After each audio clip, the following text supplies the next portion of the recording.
episodes in American history, or I should say world history, some of the darker episodes have something in common with them, and that is internment camps, or camps, if you will, where they put people in them for, you know, reasons that the politicians at the time think are good ideas. And we're seeing a repeat of this. Let's look at New Zealand. It's happening across a lot of other places as well, but we'll start with New Zealand. We have some clips of this, so take a look. Okay. As part of our overall national response to this new outbreak, I am now directing medical officers of health that all cases, confirmed cases, are to be managed in a quarantine facility.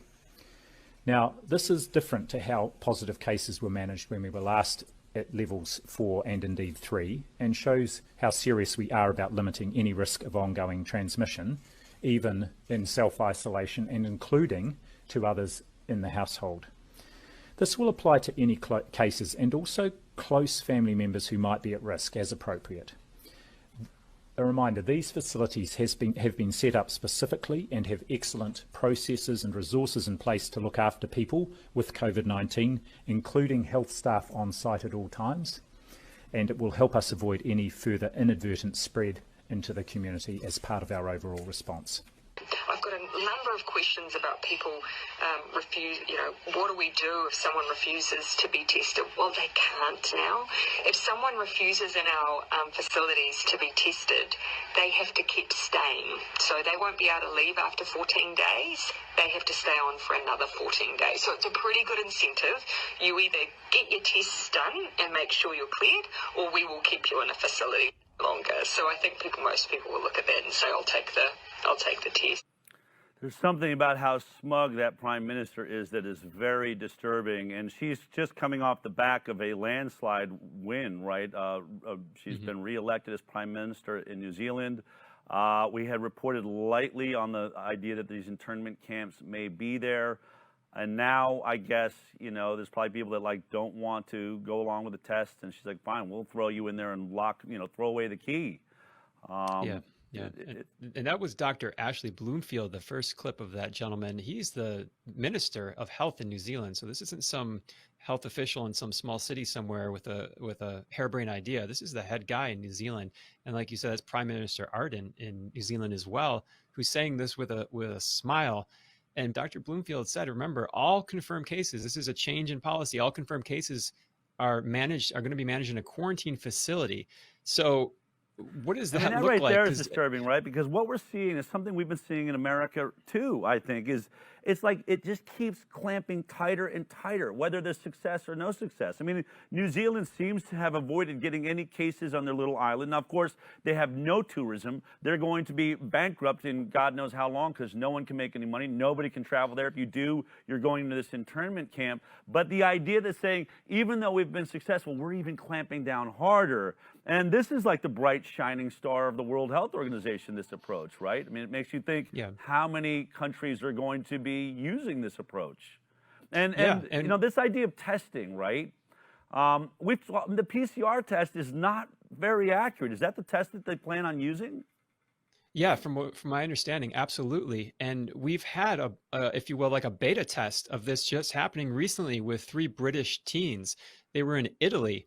They were teaching over there, and they tested positive for the coronavirus, and they were put in a quarantine facility. And there you see the headline. And in the article, I'm going to read this quote from there because this is important to give people an idea what they may be in for. It says, quote, all of their symptoms had cleared up within 2 days of the test result, but the 3 men were put in a converted hotel, kept in separate rooms with food brought to their door in plastic tubs. Despite feeling well and being told that they were unlikely to be infectious, they kept testing positive and could not meet the requirement of 2 negative test results. The process left them totally confused, given WHO guidelines saying they should have been discharged within 2 weeks. They said medics had told them that tests were probably detecting dead coronavirus cells that are left in their systems.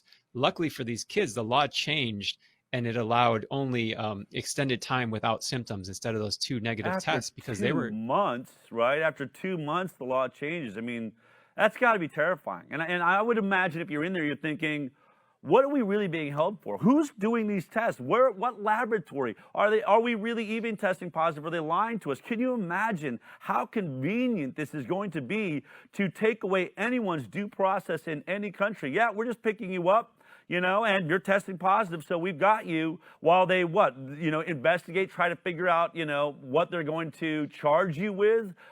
Imagine if criminals start getting handled like this. I mean, it's really scary, but it's not just Italy, right? We're starting to see this. It's not just New Zealand. Where else have we been seeing this discussion? Yeah, we're seeing it in Canada. In Canada, they're actually having open debate on the House floor regarding these camps. So we have this clip here of Randy Hillier. He's a politician from Ontario. So let's take a look at this one. All right. The next question, the member for Lanark, Frontenac, Kingston. Thank you, Speaker. My question is to the Premier. In my supplemental question yesterday, I asked this government if the people of Ontario should prepare for internment camps. In September, the federal government posted a call for expressions of interest for contractors to supply, provide and manage quarantine isolation camps throughout every province and every territory in Canada. These quarantine isolation camps, however, are not limited to people with COVID, but provide a wide latitude for many people to be detained. Surely this government is aware of the intentions to build these isolation camps from coast to coast. And my question to the Premier is, how many of these camps will be built, and how many people does this government expect to detain? Question. Here's the RFP, and in the RFP it uses clear language to express that these camps can be used for a broad spectrum of people, not limited to travellers. Indeed, it doesn't even mention international travellers. It's just a broad latitude of people. And I'll send over the copy of the RFP after. So your government must be in negotiations and aware of these plans to potentially detain and isolate citizens and residents of our country, in our province. So, Speaker, to the Premier, where will these camps be built? How many people will be detained? And for what reasons? Question. For what reasons can people be kept in these isolation camps? And I'd like to have the Premier assure the people of Ontario. Member, take a seat.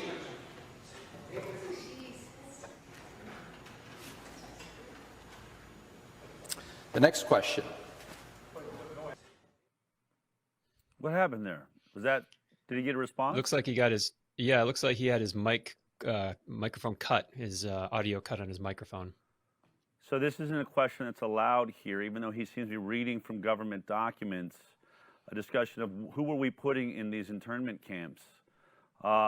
Very, very disturbing, right? And these are, and how many people are aware this is happening in their governments? How many governments are having these conversations and we don't even know what's going on? Estamos hablando de 18 mujeres, 7 niños que cumplían con esta cuarentena en la base de Dimabel, en Piribebuy. El día de hoy pudieron salir finalmente para regresar a sus casas, a sus comunidades, y de esta manera recibían este certificado, primero por el buen comportamiento que han tenido, siempre colaborativos, y lo más importante es que finalmente dieron negativo a las pruebas de COVID-19, con lo que pueden regresar a sus comunidades normalmente. Y de hecho, este mismo lugar ya había recibido a otros 22 compatriotas que semanas atrás también dieron negativo, y ahora ya se trabaja para reorganizar el lugar y poder seguir recibiendo a compatriotas que vayan regresando del exterior. Estamos pidiendo en este momento al pueblo paraguayo y a la prensa para denunciar que estamos en una situación muy preocupante desde que terminamos nuestra cuarentena el pasado jueves 30 de abril. Los resultados de las pruebas nunca han venido a nuestro poder, nunca nos han mostrado quién es positivo, quién es negativo, pero nos pusieron 140 personas aquí, en este local que se puede ver, ¿verdad? Que es un tinglado, sin las mínimas condiciones sanitarias para poder cumplir una cuarentena sanitaria. Cuando mejoramos hoy 20 positivos. Hoy ponamos sobre con cumplita. Ya no quieren estar más hacinados y exigen ser liberados si es que ya cumplieron con la cuarentena o las pruebas negativas. Negativo no nos deja la positiva tratar de ver.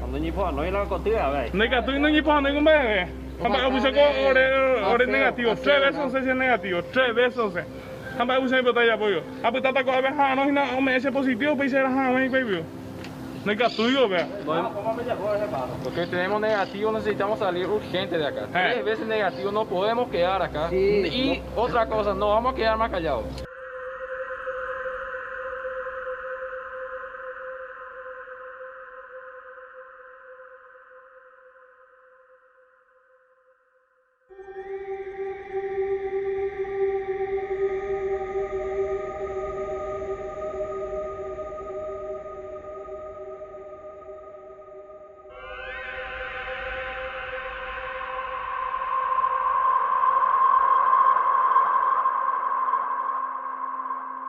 Pero ahora estamos lanzando este programa junto con el Gobierno Nacional de 15 hospitales penitenciarios en la provincia de Buenos Aires. La verdad es que es importantísimo porque le da la capacidad al sistema penitenciario de atender a los internos adentro de instalaciones penitenciarias, lo cual en pandemia es claro, pero fuera de pandemia también, porque esto permite que el sistema penitenciario se dé también una política educativa y una política sanitaria de salud para los internos. Así. Right. And we have a part of that contract we can take a look at from Canada, where it does not say international travelers. So this is from Public Health Canada. And some of the quotes in there, it says, in anticipation of possible continued need for quarantine sites over the next 1 to 2 years, given the COVID-19 pandemic, PHAC is considering having a third-party service provider provide and manage the existing sites and all the related services on its behalf. Goes on to say security services 24/7 at the sites by licensed guards, which will be contracted separately. Now, in this contract, it admits there's 11 sites currently, and they're looking at possibly expanding that to 9 more. So this is a contract for a third-party service to manage those. And it, like Hillier said in there, it doesn't say international travelers. It actually leaves it open for a wide range of people depending on the need for during this COVID-19 pandemic. It's really scary, man, when you start thinking of all the tracking discussions and the cell phones and big tech joining with pharma and pushing this in governments. And now, you know, guards around internment camps in Canada, of all places. I went to film school in Canada. That is not a really very rebellious crowd. I'm pretty sure they would go along with, like, hey, I'll just stay in my house. I'm cool, man. You don't need to stick me in a prison. Really scary stuff. I mean, and it makes you think, is this, you know, the ghost of Christmas future? Is this where we're all going? I mean, it sounds like the WHO must be dictating this to the different nations around the world. And I just keep imagining, while this is going on, in China, the biggest dance parties breaking world records are taking place. Based on the things I said, you know, it's unbelievable. And I imagine people are saying, well, what about America? We're not that crazy, right? Yeah, well, it's refreshing to see people stand up like they did there in Canada. And I remember from May, you took concern to what someone said in Ventura County. This was Robert Levin, Ventura County's public health director. And we have a clip of that. So let's take a look at what he said. We are beginning a program today which will certainly grow into something larger and larger, and that is a community contact tracing program. We've done contact tracing all along. When we find someone who has a COVID infection, those people are immediately isolated. But we also work with them to figure out who their contacts were. As we do more testing, we will find more and more people who have COVID-19. And again, we'll isolate every one of them, and we will find every one of their contacts, and we will make sure that they stay quarantined, and we'll check in with them every day. We're going to do a more complete job, and we're going to do a more meticulous job of making it less and less possible for others in the county to run into someone with COVID-19 infection. It's not just our county. There are going to be thousands of people hired who will be these contact investigators throughout the state. And this is occurring in many, many other states as well, perhaps all of the states in our country. Some of the people we find are going to have trouble being isolated. For instance, if they live in a home where there's only one bathroom and there are 3 or 4 other people living there and those people don't have COVID infection, we're not going to be able to keep the person in that home. Every person who we're isolating, for instance, needs to have their own bathroom. And so we'll be moving people like this into other kinds of housing that we have available. O preguntarle puntualmente cómo es esta convivencia y qué recaudos se están tomando ahora. Estamos en comunicación con el ingeniero Oscar Rolón. Buenas tardes, ingeniero, ¿cómo están?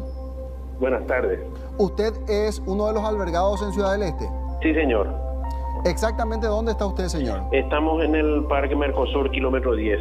¿Y cómo es la convivencia en ese lugar? ¿Es así como estamos viendo? Y mira, esas cosas que dijo Sara ahí, nosotros tenemos 2 duchas para 100 personas. ¿Para cuántas, perdón? Para 100 personas, 2 duchas. ¿Y cómo se turnan? Y solamente Dios sabe, mi amigo. Tenés que esperar que fila. Día de por medio, no, inviable esto. Y estamos viendo en las fotografías, ingeniero, que hay aglomeración de personas que se juntan en determinados momentos. Sí, todo el día. Aquí nadie controla eso. Nadie controla. Aquí no hay ventana, hay 100 camas, ¿verdad? En realidad, cuando llegamos, el militar dijo que había 97 camas, 3 personas duermen en el suelo, ¿verdad?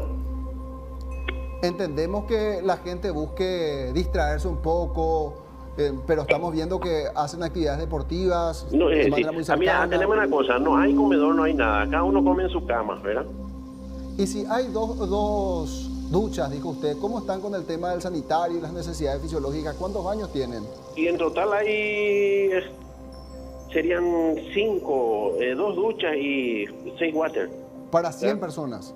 Para 100 personas. Y allí me imagino que se da la otra complejidad, cómo administrar los tiempos y la higiene por sobre todo, ingeniero. No, mira, la limpieza por cuenta nuestra, ¿eh? Y no todos cumplen seguramente. No, claro que no, claro que no. I remember that. In fact, I got into a lot of trouble, right? I put a tweet out with that video that said, what would you do if your 6-year-old son or daughter tested positive for COVID-19 and was taken from your home to a quarantine center by Ventura health authorities? This shocking video demands that you plan ahead. Hashtag be brave. Hashtag history repeating. That was all the way back in May 6th. Of course, that eventually got my Twitter feed shut down. They called it false information. And what's really interesting is that, you know, we were talking about, oh, we should revisit that tweet you had. And suddenly on my tweet, I had complained, and I even erased it. So they were going to make me erase certain tweets if I wanted to get back up and running. I was down for nearly a month, and this was what had happened. And so I erased it because I wanted to be able to get out and talk to people. But now it's back up. And it's back up. And I was thinking, why is it back up? And then this is something I want to sort of celebrate in the moment. We got an email from one of the viewers of the Highwire to our website, and it's to the whistleblower at ICanDecide.org. One of our viewers said, have you seen this discussion about camps essentially on the CDC's website? Now, this is what this is for. This is what's so brilliant about our audience, is so many of you are really, really smart out there. This only came to our attention 2 days ago. There was a discussion about a form of camps on the CDC website. I sent that over to you, Jeffrey, because we've been running around over here. What did you find? Yeah, it was called Operational Considerations for Implementing the Shielding Approach. That's an interesting word there, to prevent COVID-19 infections in humanitarian settings. Now, this is guidance to, it's called to, quote, highlight potential implementation challenges and to guide thinking. And it says here, the shielding approach aims to reduce the number of severe COVID-19 cases by limiting contact between individuals at higher risk of developing severe disease, and the general population, low risk. High risk individuals would be temporarily relocated to safe or green zones. Here we go with the military terms, established at the household, neighborhood, camp sector, or community level, depending on the context and setting. They would have minimal contact with family members and other low risk residents. So let's take a look at the table here, how they break this down.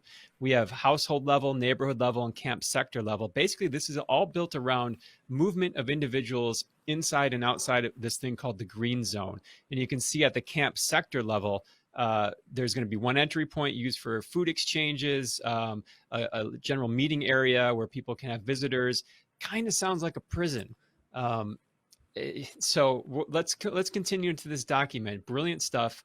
The further quotes, the shielding approach proposes that green zones be maintained until one of the following circumstances arises. Sufficient hospitalization capacity is established, effective vaccine or therapeutic options become widely available, or the COVID-19 epidemic affecting the population subsides.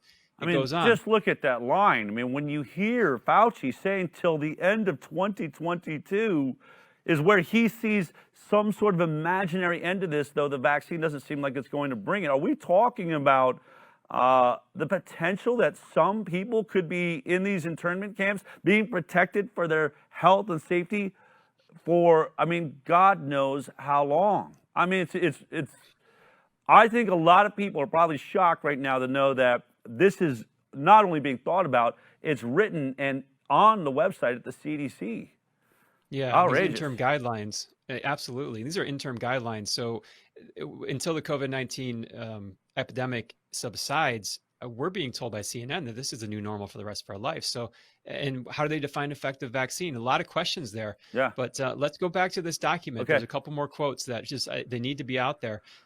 Thus, in addition to the risk of stigmatization and feeling of isolation, this shielding approach may have an important physiological impact and may lead to Right. yeah, psychological impact, and may lead to significant emotional distress, exacerbate existing mental illness, or contribute to anxiety, depression, helplessness, grief, substance abuse, or thoughts of suicide among those who are separated or have been left behind. You think? And finally, yeah, the shielding approach is intended to alleviate stress on the healthcare system and circumvent the negative economic consequences of long-term containment measures and lockdowns by protecting the most vulnerable. Wow. So here we go. The economy is essentially ruined because of some myopic decisions by health officials. Is this their solution to fixing it?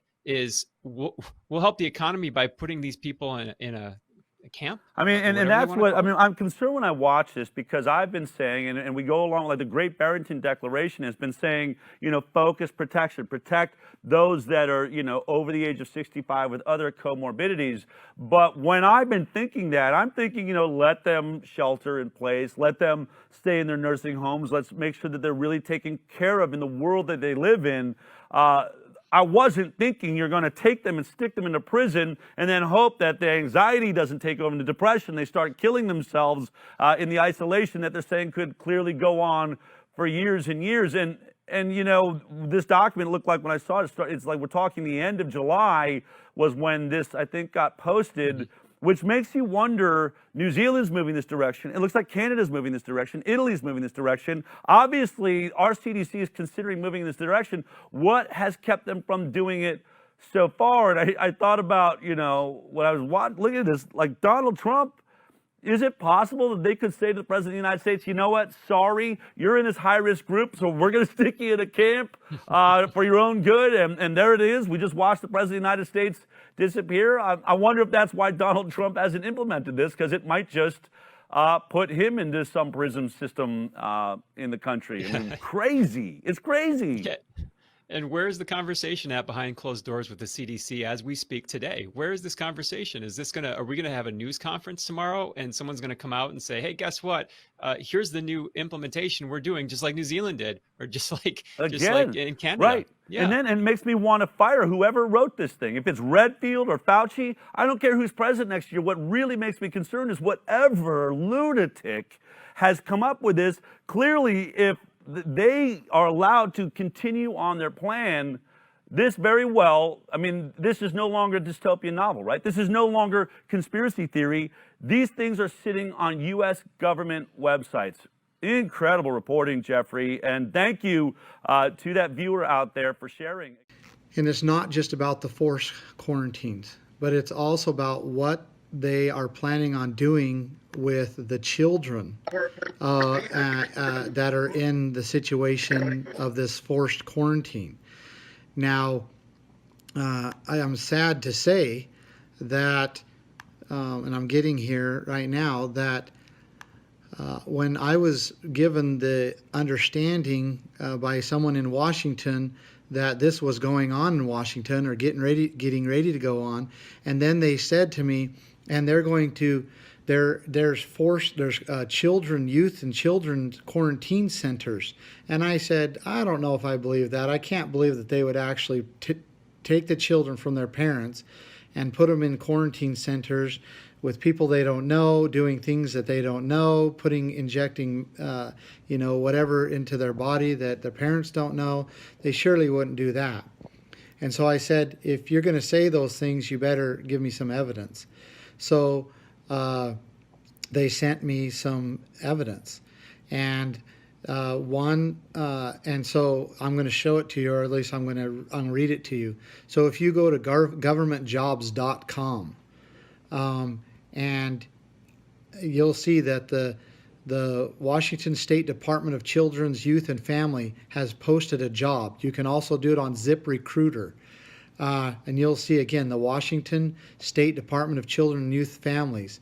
And this is what the ad for the job position is. DCYF, so the Department of Children and Youth Family, is seeking current DCYF employees in King, Snohomish, and Benton counties to supervise and support children and youth in emergency quarantine centers.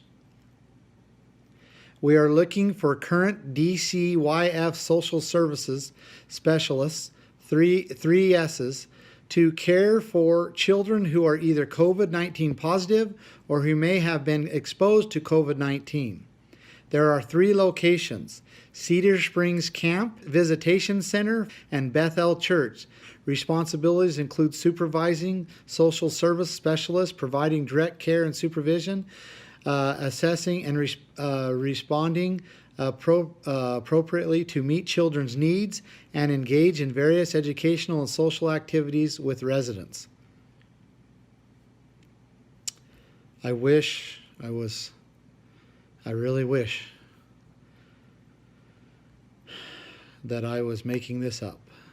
I really wish that I was making this up.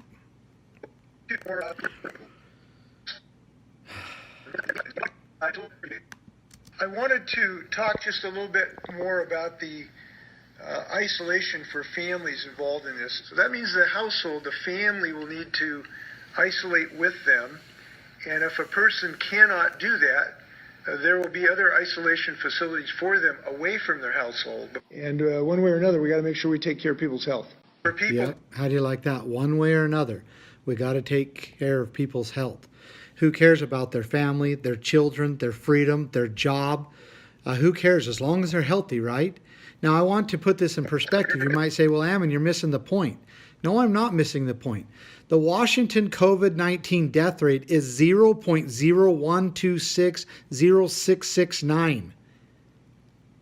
There's been less than 1,000 people die from COVID-19. That's what the numbers skewed. You know that that's not accurate. That's with them counting pneumonia, flu, all of that. They still only have 908 people that they've claimed died from COVID-19. There's 7.6 million people live in Washington. That's a 0.0212606669%. But hey. And one way or another, we got to make sure we take care of people's health. Right? One way or another, we got to take care of people's health. That's the most important thing. Unbelievable. For people who now listen, let's go on and listen to this. For people who finally won't comply, they're going to have to comply eventually. No one's looking to make this a federal crime. The reason we can do the contact tracing is twofold. Number one, we've stood up an army, so to speak, and we now have 1,391 people who on just a couple days' notice can be available to do what's necessary to do this contact tracing. As far as refusal, it just shouldn't come to that, and it really hasn't. And that would be legally enforceable. We would make sure that people know the seriousness of that issue. It's one of the reasons I'm glad we have the Guard, who are very disciplined and follow orders. I'm glad we have Department of Licensing people and the Department of Health. The budget issue, as you know, our preliminary numbers is that we'll be at a, just under $7 billion deficit for the next 3 years, and this can be a real challenge for us. There's also something very wicked brewing in Washington, D.C. So Washington State and Washington, D.C. And again, I wish I was wrong. But the 116th Congress, that's our Congress right now in Washington, D.C., is proposing a bill. And it is H.R., again, it's hard to believe, but it's H.R. 6666. Now I'm going to read you the description at the very first paragraph of this bill. H.R. 6666. To authorize the Secretary of Health and Human Services to award grants to eligible entities to conduct diagnostic testing for COVID-19 and related activities such as contact tracing through mobile health units and as necessary at individuals' residence and for other purposes. My friends, I did not read that incorrectly. It is House Bill 666, and it authorizes the Secretary of Health and Human Services to conduct related activities such as contact tracing through mobile health units as necessary at individuals' residence and for other purposes. One way or another, we got to make sure we take care of people's health. Okay, my friends, this is the line in the sand. I have heard over and over again from people all across the country, especially militias. Oh, we're preparing for the day that we hope never comes. Well, that day's already come and gone. It's already gone. But I hope and pray that the line in the sand is at least our children and our families. I hope that it's at least that line. And I hope that we can unite together as neighbors and friends, as people who love each other, as people who love God, and stop these wicked people from what they're doing.